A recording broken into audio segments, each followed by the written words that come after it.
Hello, abacus ഫാമിലിയുടെ പുതിയൊരു ക്ലാസ്സിലേക്ക് എല്ലാവർക്കും ഹൃദ്യമായ സ്വാഗതം.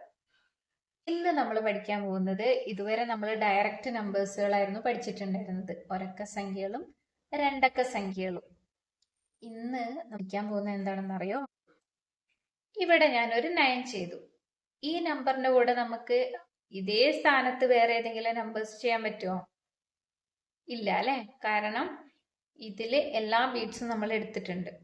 അപ്പൊ അങ്ങനെ ഡയറക്റ്റ് ചെയ്യാൻ പറ്റാത്ത നമ്പറുകൾ ചെയ്യാൻ വേണ്ടിയിട്ട് കുറച്ച് ഫോർമുലകൾ പഠിക്കുന്നുണ്ട്. അതാണ് ഇന്ന് നമ്മൾ പഠിക്കാൻ പോകുന്നത്.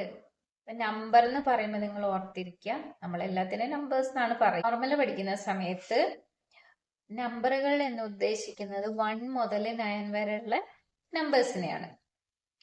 കാരണം നമ്മൾ ഫോർമുല എന്ന് പറയുന്നത് 2 ഡിജിറ്റ് നമ്പേഴ്സ് വെച്ചിട്ട് നമ്മൾ പഠിക്കുന്നില്ല, 1 ഡിജിറ്റ് നമ്പേഴ്സ് വെച്ചിട്ടാണ് ഫോർമുലകൾ പഠിക്കുന്നതെങ്കിലും ഏത് പ്ലേസിൽ വേണമെങ്കിലും നമുക്കത് ചെയ്യാൻ പറ്റും. 2 ഡിജിറ്റ് ചെയ്യാം, 3 ഡിജിറ്റ് ചെയ്യാം, സെയിം ഫോർമുല വെച്ചിട്ട് ചെയ്യാൻ പറ്റും. അപ്പൊ അതെങ്ങനെയാണെന്നുള്ളത് ഓരോരോ ക്ലാസ്സിൽ ഞാൻ പറഞ്ഞു തരാം. ഇപ്പൊ നമ്മൾ പഠിക്കാൻ പോകുന്നത് എങ്ങനെയാണ് ഇവിടെ ഒരു നമ്പർ സെന്റർ പോയിന്റിൽ ഇങ്ങനെ ഒരു നമ്പർ വന്നിട്ടുണ്ടെങ്കിൽ 9 എന്ന് പറയുന്ന നമ്പർ എങ്ങനെയാണ് ചെയ്യാൻ പറ്റുന്നതെന്നോ. ആദ്യമായിട്ട് ഇതിൽ നമ്പേഴ്സിന് കുറച്ച് ഫ്രണ്ട്സ് ഒക്കെ ഉണ്ട്. അപ്പൊ ഫ്രണ്ട്സിനെ എങ്ങനെ കണ്ടുപിടിക്കാൻ നമുക്ക് നോക്കാം. 1 മുതൽ 9 വരെയുള്ള നമ്പറിൽ ഏറ്റവും വലിയ നമ്പർ എന്ന് പറയുന്നത് 9 അല്ലേ. 9 എന്ന് പറയുന്ന നമ്പറിന്റെ കൂടെ ഏത് നമ്പർ ആഡ് ചെയ്തിട്ടുണ്ടെങ്കിലും നമുക്ക് 10 കിട്ടും. എല്ലാവർക്കും അറിയാം അല്ലെ, 1. 9ന്റെ കൂടെ 1 ആഡ് ചെയ്താൽ നമുക്ക് എത്ര കിട്ടും? 10 കിട്ടും. അങ്ങനെയാണെങ്കിൽ 8ന്റെ കൂടെ ഏത് നമ്പർ ആഡ് ചെയ്തിട്ടുണ്ടെങ്കിലാണ് 10 കിട്ടുക? എത്രയായിരിക്കും? നിങ്ങൾക്ക് രണ്ട് കൈയിലും കൂടി 10 ഫിംഗേഴ്സ് ഉണ്ട് അല്ലെ, 10 വിരലുകളുണ്ട്. ആ 10 വിരലില് ഇപ്പൊ 8 അല്ലേ ഞാൻ ഇവിടെ എഴുതിയിരിക്കുന്നത്, ആ 8 വിരലുകൾ നിങ്ങൾ മടക്കുക. 8 വിരലുകൾ മടക്കി കഴിയുമ്പോൾ നിങ്ങളെ കയ്യിൽ എത്ര വിരലുകൾ ബാക്കിയുണ്ട്? 2 അല്ലെ, 2. അപ്പൊ 8ന്റെ ഫ്രണ്ട് എന്ന് പറയുന്നത് 2 ആണ്. 8ന്റെ കൂടെ 2 ആഡ് ചെയ്തിട്ടുണ്ടെങ്കിൽ നമുക്ക് കിട്ടുന്ന ആൻസർ എന്ന് പറയുന്നത് 10 ആണ്.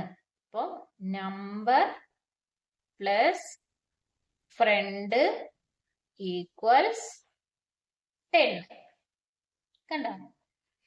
ഞാൻ പറഞ്ഞല്ലോ 1 മുതൽ 9 വരെ, അതാണ് ഈ നമ്പർ എന്ന് ഉദ്ദേശിക്കുന്നത്. Number add friend equals 10. നമ്പറിന്റെ കൂടെ ഫ്രണ്ടിനെ ആഡ് ചെയ്താൽ എത്ര കിട്ടണം? 10 കിട്ടണം. അടുത്തത് 7ന്റെ ഫ്രണ്ട് അങ്ങനെയാണെങ്കിൽ ആരായിരിക്കും എന്ന് പറഞ്ഞ എല്ലാവരും. ചെറിയ കുട്ടിയൊക്കെയാണ് ഞാനിങ്ങനെ പറഞ്ഞത് വിരലുകൾ. അപ്പോ 7 ആണ് നമുക്ക് കിട്ടാത്തത്. 7 ഫിംഗേഴ്സ് നമ്മൾ മടക്കുക, അതിനുശേഷം എത്ര ബാക്കിയുണ്ടെന്ന് നോക്കുക. 3 ഫിംഗേഴ്സ് ബാലൻസ് ഉണ്ട്. അപ്പൊ 3 ആണ് നമ്മളെ ഫ്രണ്ട് എന്ന് പറയുന്നത്. ഇവിടെ 10 കിട്ടും. ബാക്കിയുള്ള നിങ്ങൾക്ക് സ്വന്തം കണ്ടുപിടിച്ചൂടെ? ഒന്ന് എഴുതി നോക്കിയല്ല. ഇത്ര എഴുതി വെക്കുക. ബാക്കിയുള്ള നമ്പർ ഞാൻ എഴുതി കാണിക്കാം. നിങ്ങൾ സ്വന്തമായിട്ടൊന്ന് എഴുതിക്കോ, അതിനുശേഷം ഞാൻ എഴുതി കാണിച്ചു. 7 വരെ നമ്മൾ ചെയ്തു. 7 വരെ ചെയ്തു. ഇനി അടുത്തത് 6, 5, 4, 3, 2, 1 പ്ലസ് എത്രയായിരിക്കും? 4. 5ന്റെ 5 തന്നെ അല്ലെ. 5ന്റെ കൂടെ 5 ആഡ് ചെയ്തിട്ടുണ്ടെങ്കിലാണ് നമുക്ക് 10 കിട്ടുക. 4ന്റെ എത്രയായിരിക്കും എന്ന് പറഞ്ഞേ? 6. 3, 7, 2, 8, 1, 9.